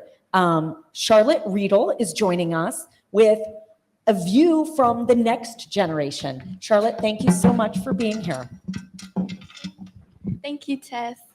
So the evolution of domain names. Oops, sorry. In the view of Generation Z and Alpha. So you might be wondering, why consider generations when talking about domain names? Well, as we all know, domains have evolved drastically over several generations. Domains have just turned 40 years old, so they just celebrated their 40th birthday, and ICANN also celebrated its 25th birthday, and new TLDs have been around for 12 years already. That is a really long time for things to change. So I'm assuming everyone here wants domain names to still be around for many years to come, right? That means it's crucial we start thinking about them in generational terms now. So what even is a generation? A generation is a group of people within a 15-year age range. And the reason they're grouped this way is because it has been scientifically proven that behaviors and beliefs change within this time frame. And especially Gen Z and Alpha have actually shown some of the most drastic changes compared to prior generations, as they've never known a world without the internet, and therefore have adapted to new beliefs, new perceptions and priorities. So currently, as we all know, it's the older generations who are in positions of power and who make up the majority of the labor force. However, in the years to come, they will be retiring, and it'll be Gen Z and then followed by Gen Alpha who will take their place. This means that businesses must adapt now to these new generations so that they can ensure that they will be able to reach the new target audience in the years to come. So you might be wondering, okay, that's great, but what can a 15-year-old tell me about that? Well, I was born in 2009, which makes me part of Gen Z.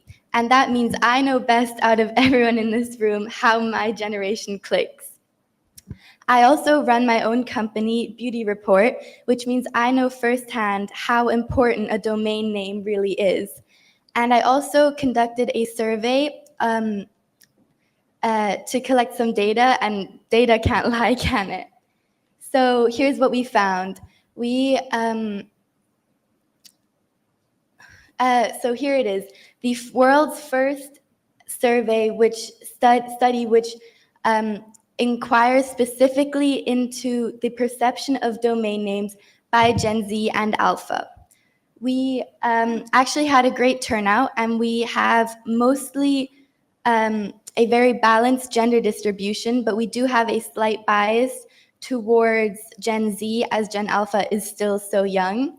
So here it is, the outcome. So I've categorized it, the good, the bad, and the ugly. Although that movie may actually be even older than my dad, its title perfectly depicts the positive, negative, and challenging aspects we'll discuss today. So the good news is that we actually found that the younger audiences are more trusting and more accepting of NLTDs than the older generations were. However, unfortunately, we also found that new top-level domains still have a long way to catch up to the legacy TLDs, .com, .net, and .org. And the ugly truth is that, unfortunately, women do actually lag behind in trust when it comes to NLTDs. So let's look at this more deeply. So the good news that we found is that we asked the participants how much they trust NLTDs and if they would avoid a website due to its ending, or if they already have actually in the past. And as you can see here, it's the older generations who have avoided more often and who have less trust, and the younger generations have quite high trust and quite low avoidance rates. So what does this mean for us? Well, as I stated earlier, it's the younger generations who are going to come and join the labor force, which means that new founders and marketing executives are more likely to choose an NLTD since they often give a better option for a second level domain. And since the trust issue is gone anyway, clearly, what's the point of them choosing anything other than an NLTD, right? This gives us a once-in-a-lifetime opportunity to get the NLTD market share from where it is to where it should be. However, as you can see here, we still have a long way to go. On this graph, you can see that at the top, com, net, and org still dominate in the public perception, and so they still dominate in the public perception. And honestly, it's not that surprising considering .com had a 30-year head start, which gave them plenty of time to get comfortable all the way at the top. And if you think about it, all the major companies you can name, from Amazon to Google to any other company, they use .com, which means that since we trust these companies, we automatically also blindly trust .com. And that, again, gives them another unfair advantage. And the last but not least, the ugly truth. So our survey found that women are 20% less trusting of NLTDs than men are, which that isn't just a number, that is a huge issue. It shows that gender inequality in the digital space is a real thing. Trust is crucial when it comes to being online. Whether you're online shopping, networking, or even using it for personal security. If women do not trust the online network or don't feel safe, of course, naturally, they're not going to be as open and engaging to new ideas such as NLTDs. And this hesitation could really slow down the growth and acceptance of NLTDs in the future. But no worries. With my three-part plan, we can definitely overcome this issue. So firstly, we need to launch a pre-round trust campaign. So I'm sure everyone here knows for the last ICANN round, everyone was hoping that they would use the application fees to create an awareness campaign. However, that didn't happen. But fortunately, yesterday, Chris Mondini actually said that ICANN is considering to use these next round's application fees to create an awareness campaign. However, even if that doesn't end up happening, we still have a chance. So I'm sure a lot of you know the Got Milk campaign from many years ago. This campaign is an excellent model for the domain industry as to promote NLTDs, and by demonstrating how a unified campaign can elevate a product's perception. Just as milk producers collaborated to shift public perception and increase consumption, domain registries must work together to create a campaign that educates and encourages the adoption of NLTDs. This collective effort could establish NLTDs as a mainstream and credible choice, just like Got Milk did for the dairy industry. Secondly, we need to reach out to the youth and women. Traditional media like TV and newspapers just simply won't work for the new generations.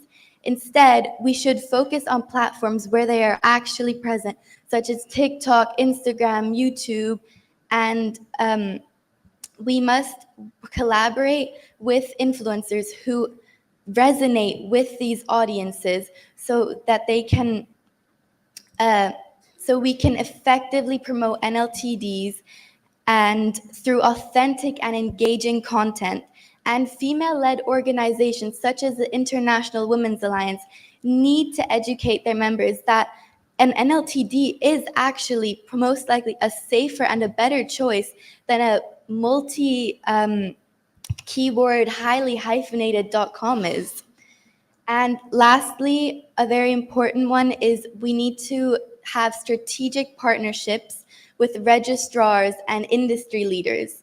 So to boost NLTD's adoption, especially in sectors where it's already lagging, we need to work with domain registrars to offer special packages, or incentives during the upcoming ICANN round. So let's start with schools. My new school has a website under the name brentwood.essex.school.uk. That's a fourth level domain. I mean, that's crazy. Instead, why can't Identity Digital hand out a couple .school domains for free? Brentwood.school. That's so much better, right? And with that, we can effectively promote and integrate NLTDs into everyday life using a trusted source like a school. So with all of these initiatives, we can effectively promote NLTDs and overcome the scarcity of .coms. It's a generational task, and I would love to be part of it. Thank you.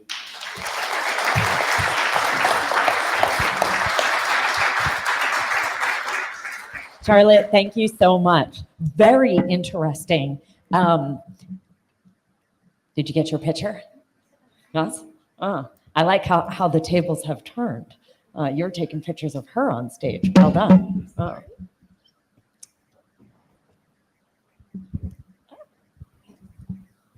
Do you want to hold it?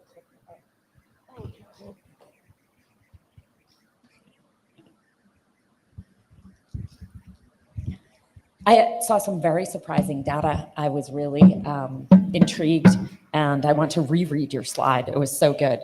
Oh, well done. This was our final. We did save the best for last. This was our final session today.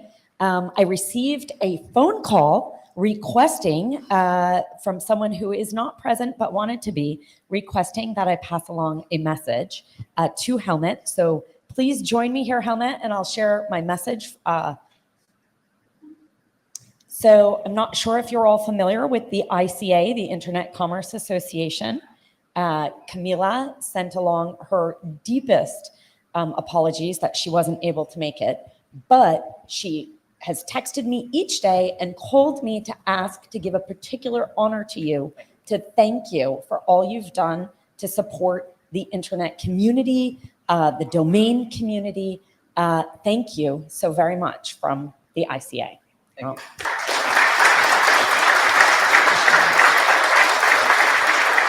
And then from each of us here in London, from the greater community, thank you. It's just such a pleasure and a treat to be here, to learn and grow and get deals done, like you like to say. Yes, so we celebrate you, year 3, what a success. Us. We celebrate us as the main community who can come together to do business. And of course, Charlotte, fantastic. Congratulations for your first presentation, and there will be many of them. Awesome. Thank you all. And so the networking area continues. It will be open till 5 o'clock. Then we are going to the same place as yesterday. It is self-paid. The prices are really, really good at the wage box. The place will be open for, once there is a critical mass of maybe 50, 60 people, the place will be closed totally for us. And the first floor is for us. So the domain summit will continue. Next year, it will be probably in September, October. I will talk to our French friends, and the location is yet not known. It might be London, it might be somewhere else. I will talk to Michael, if possible. And then, yes. And of course, so the next event closest to us is, please come, my friend. NDD Camp is like French community has to be known. They live in their little bubble, but if you go, I actually prefer NDD Camp over CloudFest, although we are here. It is magnificent. They hate corporations. French are awesome. The bigger you grow, nah, they don't like you. Come, David, and introduce you. Everybody should go there. Okay, you're all invited. It's very different. Nothing to compare to this great event.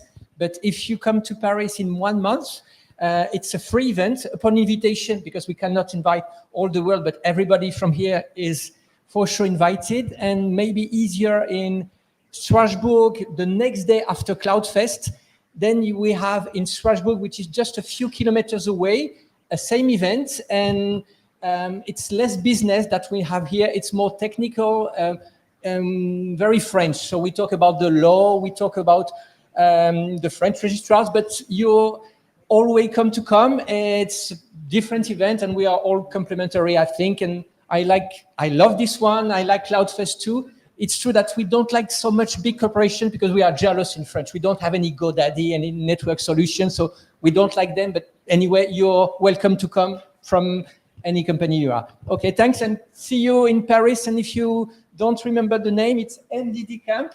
And my name, David Shelley, ask me, and I will send you invitations, and we'll be very happy to have you with us. If you want to make a picture of the event, David has left a few paperwork upstairs in the reception area. Just make a picture, and I know he does not promote enough NDD Camp. So if you want to meet AFNIC, they have very special friendship with AFNIC. They are fabulous.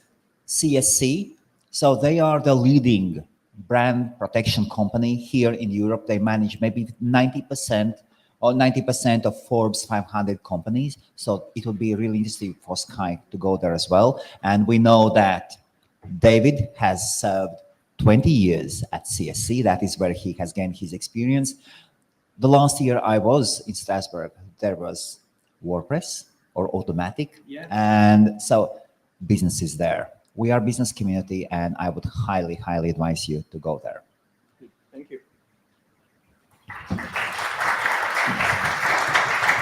Congratulations. So one of the events of our industry was Freddie selling hosting.co.uk, Lux Host and Monster Host. Yes. And now he is part of hosting.de and namespace.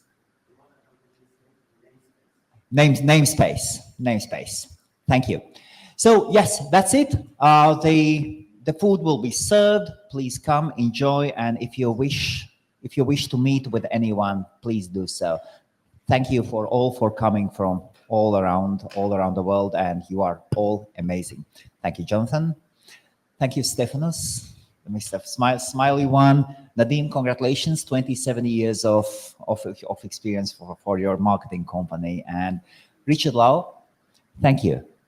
And if you stay here longer, tomorrow, Richard and Titan Research sponsored the breakfast. For those late, I will send out the emails, and we still haven't found the perfect place, but it will be at Hilton. I'll be talking to the team. Thank you. And then we'll go out for a walk. This whole event is all about the business, all about networking. Thank you all.